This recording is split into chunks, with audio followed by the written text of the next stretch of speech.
Hey, how you doing? This is Tom, and this is Tom's Radio Room Show. And I'm playing around with SDRUno with my SDR Play 1 and my G5 RV antenna. And it's almost 7 a.m. here in Clearwater, Florida. And one of the things I've been looking for in these programs that will control my SDR Play is a way to capture the performance of a particular station or frequency over time, so I can get some kind of indication when's the best time to listen. And of course there are a billion variables, so this data is kind of, you gotta take it for what it's worth, because there's so many things that can change it. But I'm looking for an overall trend. So right now I'm using WWV on 5 megahertz as an example, because that station is usually there this time of the morning here in Clearwater, Florida. And so I'm using it to do a practice run. Now, if this works out, what I will be doing is, for instance, a station I like to listen to is China Radio, and at 9.750, which usually comes in starting about this time in the morning.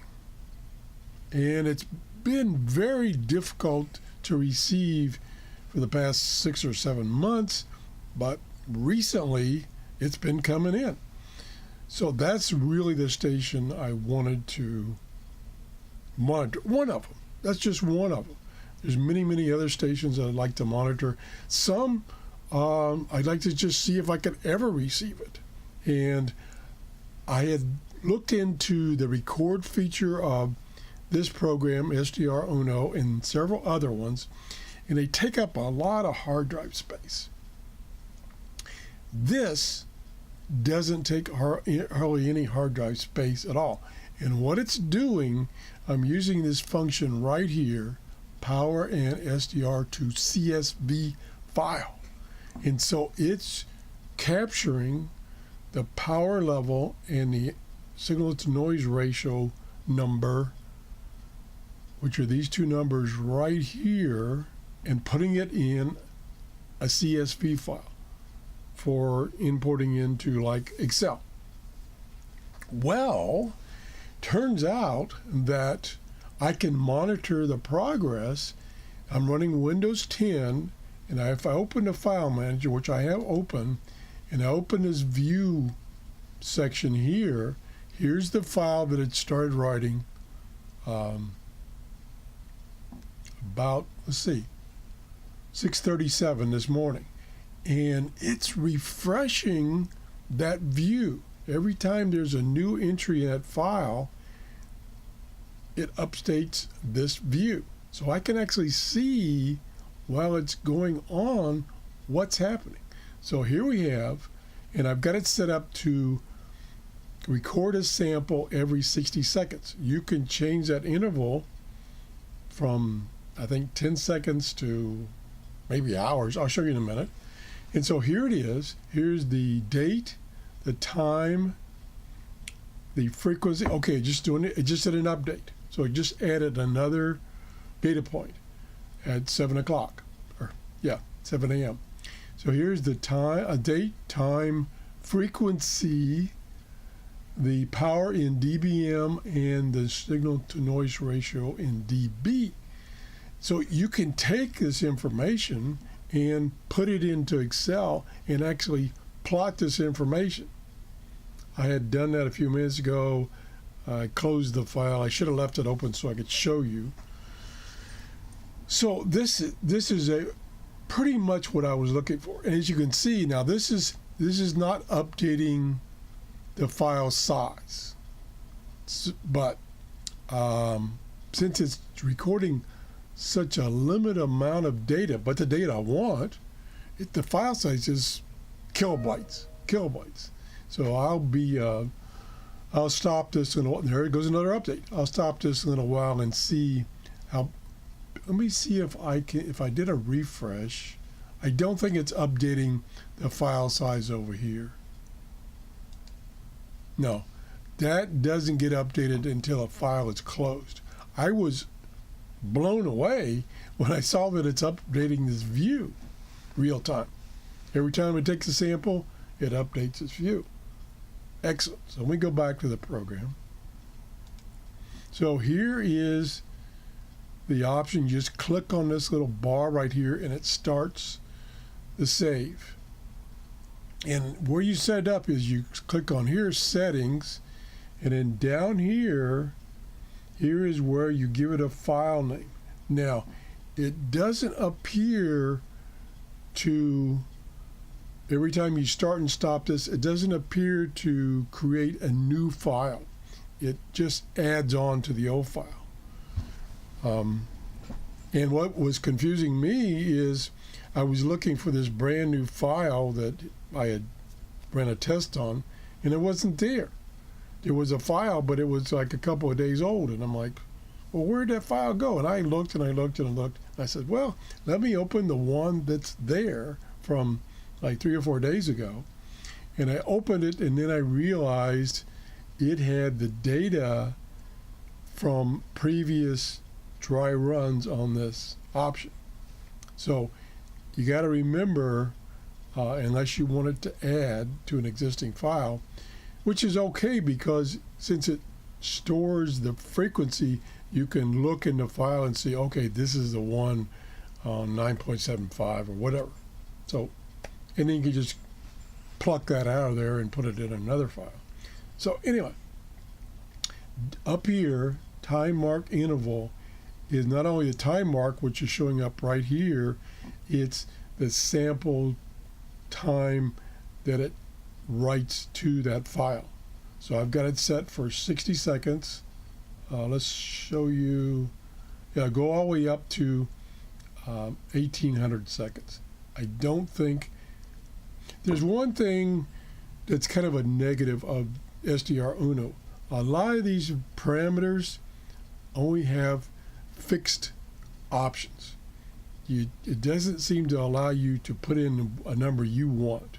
Now, maybe that's because you could put in numbers and it won't work or it'll crash the program. So this is fixed right now. So it only goes up to 1800 seconds maximum. So I got to set it to 60 seconds right here. And you could change where it's going. And I probably shouldn't change that while it's running. And that's all you have to do. And then when you want it to start working, you just click on this. It goes from white numbers, or white letters to orange letters to indicate that it's working, it's recording. And then if we go back over here to my file manager, you see it took several more samples while I was babbling away. So this is what I've been searching for quite some time, because it is a very small file. It's creating a small file. So I can run this like all day long, and it'd probably be, I'm guessing, less than 100 megabytes.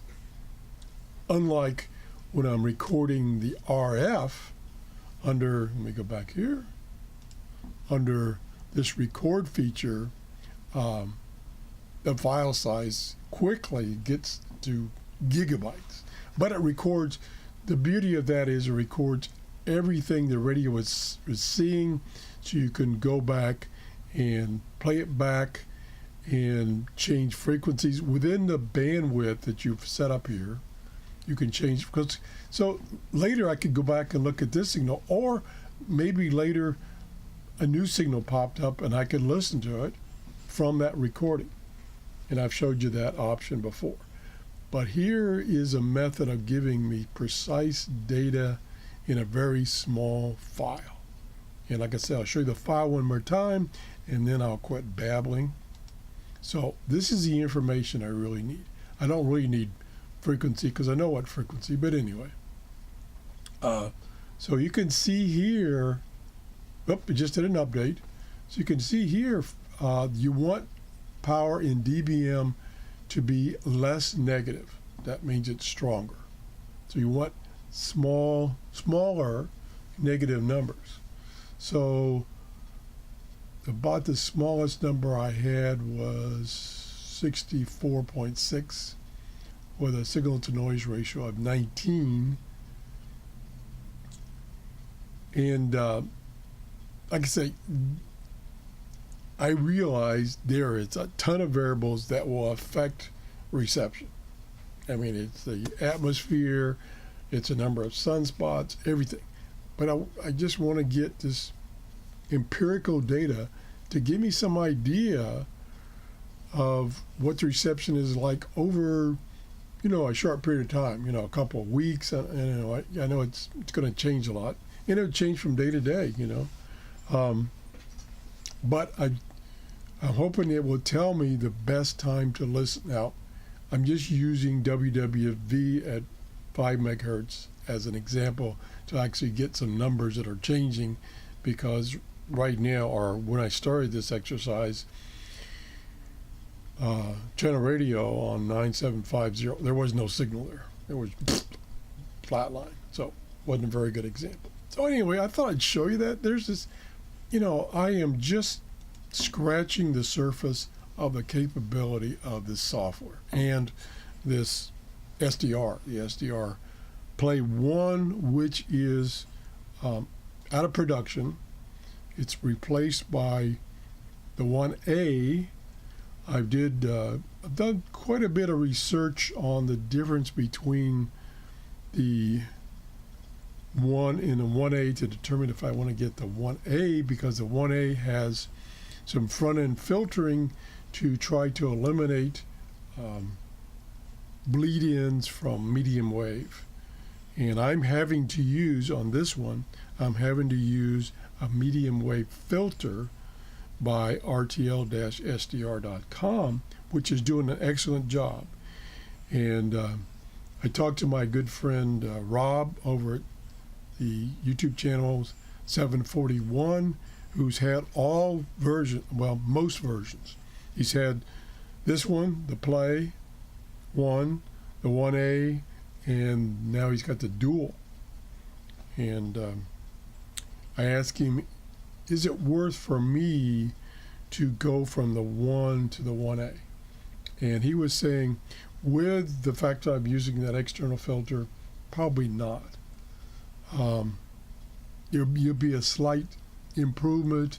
I think he said that the digital to A to D converter had more bits, meaning it's better resolution, plus you can have a wider bandwidth on the 1A than the 1.